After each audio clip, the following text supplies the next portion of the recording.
Good morning students, welcome on the platform of RPS online classes. Actually in the previous class हम लोगों ने पढ़ा था तो मैग्नेट का टॉपिक और उससे भी रिलेटेड क्वेश्चन है और तुम लोगों ने ग्रुप में कुछ क्वेश्चंस डाले हो जिसमें पहला क्वेश्चन कहा है कि कॉम्बिनेशन ऑफ रेसिस्टेंसेस को सर रिपीट कर दिया जाए। देखिए पिछले क्लास का टॉपिक है बट हमारे अभी जो सिलेबस मॉडिफाई किया गया है उसमें भी वो इम्पोर्टेंट कहा गया है उस टॉपिक को, तो इसलिए मैं इसको अभी रिवाइज कर दूंगा और फिर मैग्नेट से रिलेटेड जो तुम्हारा क्वेश्चन है कि मैग्नेट में दो ही पोल क्यों एग्जिस्ट करते हैं, मैग्नेट ये साउथ नॉर्थ ही क्यों होता है, फिर मैग्नेट का जो मैग्नेटिक लाइंस ऑफ फोर्सेस है वो क्यों ड्रॉ करते हैं। तो एक्चुअली इन सभी का जवाब हम दिए हैं बट वो तुम्हें अगर कॉम्प्लेक्स लग रहा है तो एक और वीडियो में बना करके उसे फिर से क्लियर करूंगा। बट सबसे पहले आते हैं इस कॉम्बिनेशन ऑफ रेसिस्टेंसेस पे जो तुम लोगों का रिपीट करने का है, इस तरह से रिपीट कर दिया जाए। तो देखिए combination of resistances, actually why we need to combine the resistances. In fact, when we are going to draw a circuit or wiring in our houses, उस वक्त जब हम अपने घरों में वायरिंग कराते हैं तो वायरिंग कराने के बाद डिफरेंट सॉकेट्स होते हैं, डिफरेंट हम लोग प्लग सॉकेट चीज डालते हैं कि यहाँ पर फैन होगा, यहाँ पर टीवी, यहाँ पर एसी, यहाँ पर ये, यहाँ पर ये।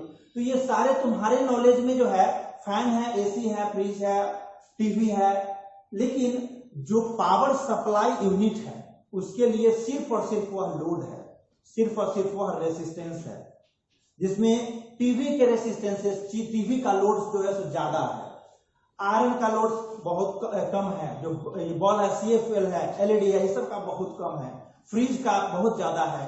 अब इन सारे के रिस्पेक्ट में जब उसके कॉम्बिनेशन का टेक्निक हमको नहीं पता होगा, उसे ऐड करने का टेक्निक नहीं पता होगा तो हम कैसे कैलकुलेट करेंगे, कैसे इस चीज को फाइंड आउट करेंगे। देखिए यहाँ पर इसको फाइंड आउट करने के लिए जो कुछ क्लू आता है उस क्लू में हमें यह देखना होगा कि जो सीरीज में जब हम लोग कैलकुलेट करते हैं, सीरीज में कैलकुलेट करने के लिए उस सर्किट एलिमेंट का नोड्स मतलब उस सर्किट एलिमेंट का एंड्स की बात करते हैं कि अगर यह एक सर्किट एलिमेंट, यह एक रेसिस्टेंस है, दूसरा रेसिस्टेंस है, तीसरा रेसिस्टेंस है, इस तरीके से 10 बल्ब है, 1000 बल्ब है, इस सबको अगर कंबाइन करना है तो देखिए यह कनेक्ट कर रहे हैं, यह कनेक्ट कर रहे हैं, आगे कोई होता तो उसको कनेक्ट कर देते। तो ये अगर R1 होता और ये अगर R2 होता, अब इसको कनेक्ट करने की जो बात है, ठीक है, इसको जो कनेक्ट करने की बात है तो आप इसको कनेक्ट कैसे करेंगे, दो मेथड हो सकता है, एक इस दोनों में एक ही एंड को कनेक्ट करें या फिर दोनों एंड को कनेक्ट कर दें। जैसे यहां से एक एंड को यह कनेक्ट किया और दोनों एंड को कनेक्ट करना था, देखिए दोनों एंड को कनेक्ट कर दिया। अब दोनों एंड को कनेक्ट किए हैं तब और एक एंड को कनेक्ट किए हैं तब दोनों में क्या डिफरेंस है। तो देखिए जब एक एंड को कनेक्ट किए थे उस वक्त यह R1 R2 सीरीज में था, जब दोनों एंड को कनेक्ट किए तो यह R1 और R2 जो है सो पैरेलल में है। और इस सीरीज और पैरेलल में जो डिफरेंसेस है, जो इसके डिफरेंसेस है उसको हम लोग ऑलरेडी समझ चुके हैं, उस थ्योरेटिकल क्लासेस में पढ़ चुके हैं।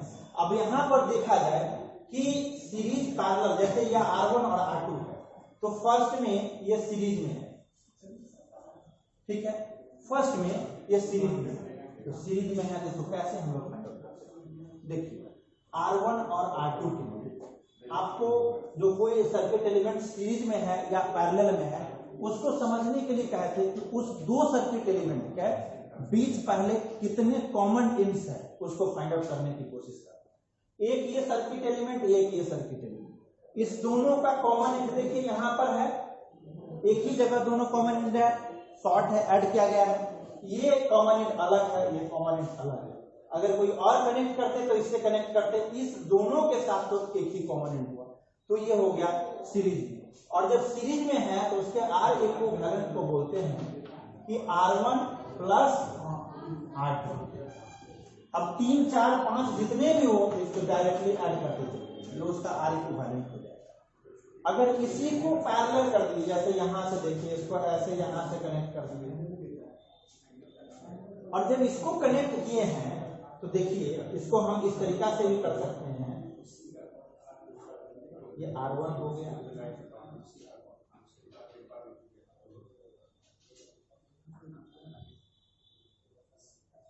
देखिए यह दोनों कनेक्ट हो गया। इस दोनों का एक एंड यहाँ पे कॉमन है R1 और इस R2 का एक एंड यहाँ पे कॉमन है, और इस दोनों का एक एंड देखिए यहाँ पर कॉमन है, तो देखिए दूसरा यहाँ पर कॉमन, एक इधर हो गया, दोनों कॉमन दिख रहा है। सेम जो ये फिगर है वही ये फिगर है। अब इस फिगर को जो सोल्व करना है तो कैसे सोल्व करते हैं कि यहाँ पर 1/R1 मतलब 1/R के इक्विवेलेंट अगर फाइंड आउट करें तो 1/R1 प्लस 1/R2, इसकी एक रेसिस्टेंस है दूसरे रेसिस्टेंस है, तो देखिए इस तरीका से कनेक्ट किए। आप इसको जब सॉल्व करेंगे आप तो R1 R2 यहां पर आ जाएगा, R2 यहां पर आ जाएगा R, तो ये क्या है 1/R इक्विवेलेंट है।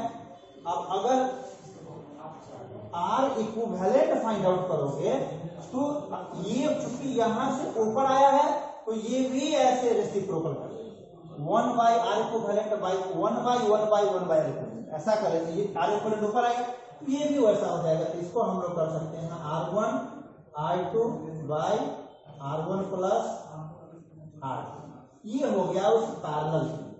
अब यहाँ पर दो इक्विवेलेंट हो जाए, दो रेसिस्टेंस हो जाए, तीन रेसिस्टेंस हो जाए, 4 हो जाए, 5 हो जाए, 7 हो जाए, ऐसे अगर हो जाएंगे तो आप क्या करोगे देखो, उसके लिए भी 1/R इक्विवेलेंट लिखो, 1/R1 plus 1/R2 plus 1/R3 plus 1/R4 plus 1 इस तरफ से इसको बढ़ाते चलिए, लास्ट में जो रिजल्ट तुम्हारा आएगा उसे एक बार रेसिप्रोकल कर दीजिए, वही उसका R इक्विवेलेंट आएगा।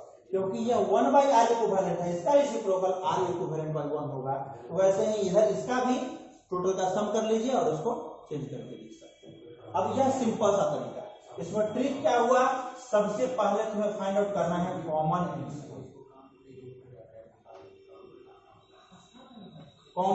को फाइंड आउट करना है। सबसे पहले बस कॉमन एंड्स को फाइंड आउट करना है, और उसके बाद reduction of diagram, reduction of diagram सबसे पहले इसके कॉमन एंड को फाइंड आउट करेंगे। उसके बाद रिडक्शन ऑफ डायग्राम मतलब इसके जो डायग्राम हमें बड़े फिगर दिए हुए उसको छोटा बनाने की कोशिश करेंगे, और तब उसको हम लोग सोल्व कर पाएंगे। अब आइए हम लोग देखते हैं कि इसको सोल्व करने के लिए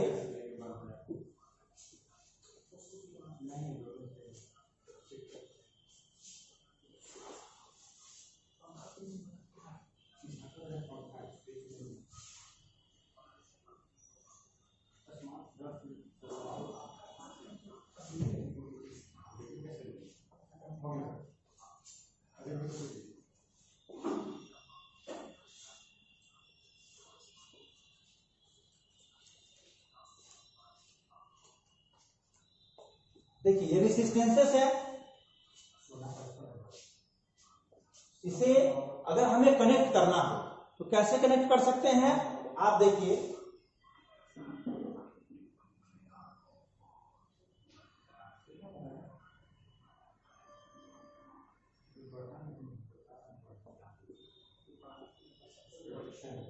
अभी यह दिख रहा था सीरीज में कनेक्ट, अभी यह ऊपर से ये दो ऐड कर देने से यह किस फॉर्मेट में चला गया आप वो देखिए। ये जो है अगर इसे 3 ओम कर दिया हमने, इसे भी 3 ओम कर दिया, इसे भी 3 ओम कर दिया, ठीक है, 3 ओम 3 ओम 3 ओम कर दिया।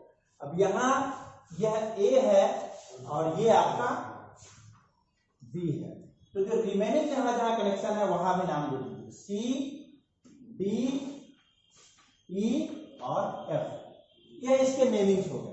अब नेमिंग्स होने के बाद हमें क्या करना पड़ेगा इसके लिए, तो हमें क्या करना है कि फिगर को रिड्यूस करना है, रिडक्शन करना है।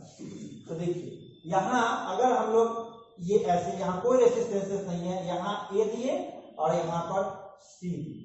अब देखिए इस C पॉइंट पे, यहां अगर इस नोट की बात करें तो C पॉइंट से देखिए दो पाथ है, एक पाथ ये है जो ई को जाता है, एक पाथ ये है जो बी को जाता है। तो यहाँ देखिए इस ऊपर यहाँ से एक ऐसे लिया हमने और ये गया कहाँ पे, ई पॉइंट पे गया, ई पे गया। अब ई पे गया है लेकिन सी से डी वाला पाथ भी तो है, इसे ड्रॉ कीजिए आप। यह आया आपको डी पॉइंट। अब डी से देखिए, इस डी से फिर एक पाथ है जो एफ तक जा रहा है, डी से फिर एक पाथ है जो एफ तक जा रहा है। लेकिन यहां पर डी से ई भी तो एक पाथ है, देख रहे हैं, डी से ई भी तो एक पाथ है। मतलब ये जो आप देख रहे हो यहां से इसमें, ठीक है, डी से ई एक पाथ हो गया। अब डी से ई और डी से एफ भी एक पाथ है, तो डी से एफ पर भी एक पाथ लिया, एफ पे आ गया, इसमें कोई रेसिस्टेंसेस है नहीं है। तो ई से देखो आप, ई पॉइंट से एफ पॉइंट तक पहुंचने में है एक रेसिस्टेंस, तो ई से एफ पॉइंट पर आ जाइए आप, ठीक है। सारे तुम्हारे पास कितने रेसिस्टेंसेस थे, 1 2 एंड 3, 1 2 एंड 3, ओके। कितने पॉइंट थे, नोट पे 1 2 3 4 5 6, 1 2 3 4 5 6 कहां गया, कौन सा है जो नहीं ड्रॉ हुआ, इसमें बी नहीं ड्रॉ हुआ, बी कहां पे है, ये देखिए बी यहां पर, इस बी के बीच में कोई रेसिस्टेंसेस नहीं है। आइए आप इसको फिर से, इसके बाद ये डायग्राम हुआ, इसके बाद फिर से देखिए कौन सा डायग्राम हुआ। अब देखिए ए से सी के बीच में कोई रेसिस्टेंसेस नहीं है, तो ए को वहां बेकार में जो ड्रॉ किए हुए, इसको ए को रिमूव कर दीजिए वहां से, और इस ए को उठा के रख दीजिए सी के पास। मतलब सी को हटाइए, उसी पॉइंट पर सी है, उसी पॉइंट पर ए है। और ई से डी तक आने में कितने रेसिस्टेंसेस है, तो सिंगल रेसिस्टेंसेस है। मतलब ए सी और ई एक ही पॉइंट पे आ जाएगा, बिकॉज इसके बीच में कोई भी रेसिस्टेंसेस नहीं है। क्लियरली दिख रहा है, ए से सी के बीच जीरो रेसिस्टेंस, सी से ई के बीच zero resistance. So A, C and E are equipotential. Due to that reason, we are going to place A, C, E and single plane. एक ही प्लेस पे इस दोनों को हम लोग रखते हैं। देखिए क्या करते हैं, तो ये यहां से ये जो आपका E है, यही आपका C है और यही आपका A है, ठीक है। तो यहाँ इस E से D के बीच में रेसिस्टेंस है, E से D के बीच रेसिस्टेंस है, लेकिन यहाँ E से C होते हुए D के बीच में भी एक रेसिस्टेंस है। तो यहाँ से ऐसे ड्रॉ कर दीजिए, यहाँ पहुंच गया, ठीक है। अब यहाँ फिर आ जाइए, E से F के बीच में रेसिस्टेंस है, बट B, F और D सब एक ही पॉइंट पे है। मतलब यहाँ से ऐसे आ जाओ आप, इस D पॉइंट पर ये D भी है, यहीं पर F भी है और यहीं पर B भी है। तो इसका मतलब है कि हमें इस D को मिटा के, F को मिटा करके B को रहने दिया, ठीक है। यहां से C, E को मिटा दो और A को रहने दो, क्योंकि A और B के बीच रेसिस्टेंस पूछ रहा है, इसलिए इस नाम को रहने दीजिए। और ये सब क्या है, 3 3 एंड 3, यहाँ भी सब 3 ओम है, 3 ओम 3 ओम 3 ओम, ठीक है। इसको आगे बढ़ाओ आप। अब इसके बाद फिगर का रिडक्शन जो है वो हो जाएगा, बट क्लियरली आप समझ रहे हैं कि जब 3 ओम है तो सारे के सारे किसमें हैं, तीनों रेसिस्टेंस के दो एंड, ये एंड और ये एंड यहाँ पर कॉमन है। और जब कॉमन है तो इस रेसिस्टेंसेस का क्या फाइंड आउट करेंगे हम, आर पैरेलल। तो आर इक्विवेलेंट यहाँ जो लिखोगे आप, आर इक्विवेलेंट 1/r, तीनों दिख रहा है ना पैरेलल में है। इस रेसिस्टेंस देखिए, दोनों सभी रेसिस्टेंस के एक एंड यहाँ पे कॉमन है और सभी रेसिस्टेंस के एक एंड यहाँ पे कॉमन है। 1/r equivalent is equals to 1/3 plus 1/3 plus 1/3। तो क्या आएगा, 3 ohm common, 1 plus 1 plus 1 is equals to 3/3। Cut कर देंगे, 1 ओम आंसर होगा। ओके, क्लियर है। समझ में आ गया कैसे हम लोगों ने फाइंड आउट किया? तो देखिए इसको हम लोगों ने सोल्व किया, और इसके अलावा एक क्वेश्चन तुम लोग और एक ग्रुप में भेजा था जिसमें आर इक्विवेलेंट फाइंड आउट करना था, उसको सोल्व करके ही हम ग्रुप में भेज चुके हैं। तो दो कॉम्प्लेक्स क्वेश्चन तुम्हारे पास सॉल्यूशन में हो गया। इस दोनों को सम अप करके समझने की कोशिश कीजिए और फिर ट्राई कीजिए कि खुद से मैक्सिमम क्वेश्चन बनाएं, बिकॉज प्रैक्टिस मेक्स परफेक्ट। जितने प्रैक्टिस करोगे वह तुम्हें उतना ही परफेक्शन देगा, और वह करने से तुम्हें ज्यादा से ज्यादा समझ में आएगा।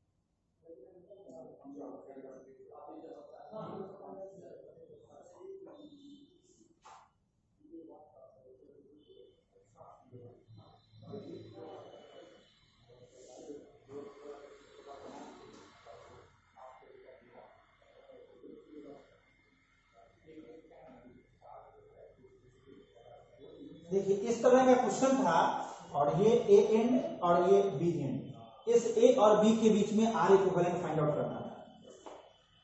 ठीक है, find R equivalent between A and B, ये ऐसा था। इसमें क्या करते हैं, इस दोनों ए और बी एंड को ऐसे पकड़िए और इसको ऐसे स्ट्रेट करिए। ये इधर जाएगा तो ये इसके साथ सीरीज में हो जाएगा, ये इसके साथ सीरीज में हो जाएगा। बस ये सिंपल सा मेथड है कि just stretch A and B such like, इसको इस टाइप से ऐसे स्ट्रेच कीजिए कि ये इसके पैरेलल हो जाए, ये इसके सीरीज में हो जाए, ये इसके सीरीज में हो जाए, तो फिगर कुछ इस टाइप का हो जाएगा।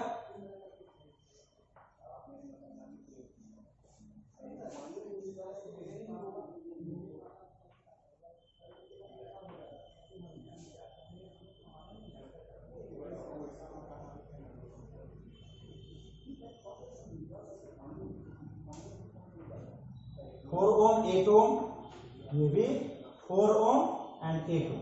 अब ये 4 ओम और 8 ओम क्या हो जाएगा, सीरीज में है, तो सिंपली R1 प्लस R2 कर सकते हो। जब इसको करेंगे, ये यहाँ A है और ये यहाँ B है, जब उसको करेंगे हम तो ये इस टाइप से आएगा,